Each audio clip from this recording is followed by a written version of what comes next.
এই ফোনটাকে আপনি বলতে পারেন গরিবের আইফোন। দেখতে একদম আইফোনের মতো, পাশাপাশি স্পেসিফিকেশনও এক কথায় জোস লেভেলের। ফোনটা হলো অনারের X60i এবং এই ফোনটা মিড বাজেট সেগমেন্টে বর্তমান সময় মার্কেটে বেশ সাড়া ফেলেছে। আজকের ভিডিওতে কথা বলবো বাংলাদেশের মার্কেটে ফোনটা কবে কি আসবে, আসলে এর দাম কত হবে এবং ওভারঅল এই ফোনটা আপনাকে কতটা ভ্যালু ফর মানি দিবে, এইসব বিষয় নিয়ে বিস্তারিত। সো অবশ্যই ভিডিওটি আমাদের সাথে শেষ পর্যন্ত কন্টিনিউ করতে থাকেন। শুরুটা করব ফোনটার লুক এবং ডিজাইন দিয়ে। দেখতেই তো পাচ্ছেন ব্যাক সাইডটা দেখতে পুরোপুরি আইফোনের মতো, দেখতেও কিন্তু সুন্দর লাগছে। ব্যাক সাইডে ব্যবহার করা হয়েছে গ্লাস এবং দেওয়া হয়েছে জোস লেভেলের একটা টেক্সচার। মার্কেটে ফোনটা 4টা কালার ভেরিয়েন্টে আপনি অ্যাভেলেবেল দেখতে পাবেন। ফোনটা কিছুটা বক্সি টাইপের, তবে কর্নারগুলো রাউন্ড শেপ হওয়ার ফলে ফোনটা দেখতে এবং হাতে নিলে কিন্তু ভালো একটা হ্যান্ডস অন ফিল পাওয়া যাবে। এবং ফোনটার সামনেও কিন্তু দেওয়া হয়েছে অ্যাপেলের মতো পানসোল, যার ফলে ফোনটা দেখতে আরও বেশি অ্যাট্রাকটিভ লাগছে। এই ফোনটা IP64 সাপোর্টেড, যার ফলে পানিতে পড়লে অথবা ধুলোবালির মধ্যে পড়ে গেলেও কোনো ধরনের সমস্যা হবে না। ডিজাইন বিল্ড কোয়ালিটি এক কথায় টপ লেভেলের।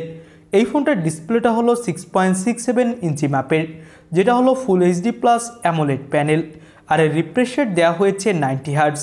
ডিসপ্লের চিন বেজেলস একদম নেই বললেই চলে। এর স্ক্রিন টু বডি রেশিও 89.9% এবং এখানে ডিসপ্লেতে পিক ব্রাইটনেস দেওয়া হয়েছে 2000 নিটস। তো ডিসপ্লেতে আপনি কোনো ধরনের ব্রাইটনেসের ঘাটতি এখানে দেখতে পাবেন না, আপনি যতই সানলাইটে ইউজ করেন অথবা হেভি লাইটের মধ্যেই ইউজ করেন না কেন। তো এই তো গেল ফোনটার ডিসপ্লে সেকশন। এবার আমরা কথা বলতে যাচ্ছি ফোনটার ক্যামেরা কোয়ালিটি নিয়ে। ব্যাকসাইডে ফোনটাতে ব্যবহার করা হয়েছে 50 মেগাপিক্সেলের প্রাইমারি ক্যামেরা, সাথে আপনি পেয়ে যাবেন 2 মেগাপিক্সেলের একটা ডেপথ সেন্সর।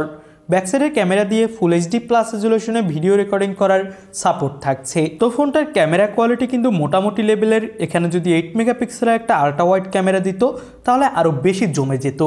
ফোনটাতে ব্যবহার করা হয়েছে 8 মেগাপিক্সেলের সেলফি ক্যামেরা। আর এই ফোনটা দিয়ে তোলা কিছু ছবি আপনি দেখতেই পাচ্ছেন আল্ট্রা ওয়াইড মোড এবং নাইট মোডেও ছবি তোলা আছে।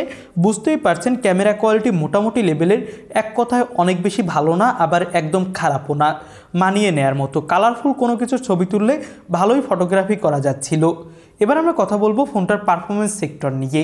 ফোনটাতে ব্যবহার করা হয়েছে মিডিয়াটেকের ডায়মেনসিটি 8080 চিপসেট, যেটা হলো 6 ন্যানোমিটার আর্কিটেক্টের উপর বিল্ড করে তৈরি। আর এর up to clock speed 2.0 gigahertz. এর জিপিইউ মালেজি 57। এখানে আপনি গেমিংয়ের কথা বললে PUBG, free fire, call of duty, অ্যাসপল 9 এইসব ধরনের গেমগুলো এখানে আপনি ভালোই ইজিলি রান করাতে পারবেন স্মুথ সেটিংসে। তবে একদম হাই সেটিংসে প্লে করতে গেলে অবশ্যই কিছুটা ল্যাগ ইস্যু পাবেন। আউট অফ দ্য বক্স এই ফোনটাতে অ্যান্ড্রয়েড 14 পাবেন, পেয়ে যাবেন এখানে 35 ওয়াটের একটা ফাস্ট চার্জার এবং 5000 mAh ব্যাটারি। এবার আমরা কথা বলতে যাচ্ছি ফোনটার প্রাইজিং নিয়ে। বাংলাদেশের মার্কেটে এই ফোনটার প্রাইস হবে আশা করা হচ্ছে 24 থেকে 25 হাজার টাকার আশেপাশে। আর অবশ্যই এই ফোনটা আনঅফিসিয়ালভাবে দেশের মার্কেটে পাওয়া যাবে, অফিসিয়ালভাবে না আসার সম্ভাবনা বেশি। এবং আগামী 1 থেকে 2 মাসের মধ্যেই দেশের মার্কেটে ফোনটা অ্যাভেলেবেল হবে আনঅফিসিয়ালভাবে সব জায়গায়। তো ওভারঅল কিন্তু ফোনটা আমার কাছে ভালোই লেগেছে। আপনাদের কাছে কেমন কী লাগলো সেটা অবশ্যই আমাদের কমেন্ট বক্সে জানাবেন। নতুন কোনো ভিডিওতে আপনাদের সাথে কথা হবে। আল্লাহ হাফেজ।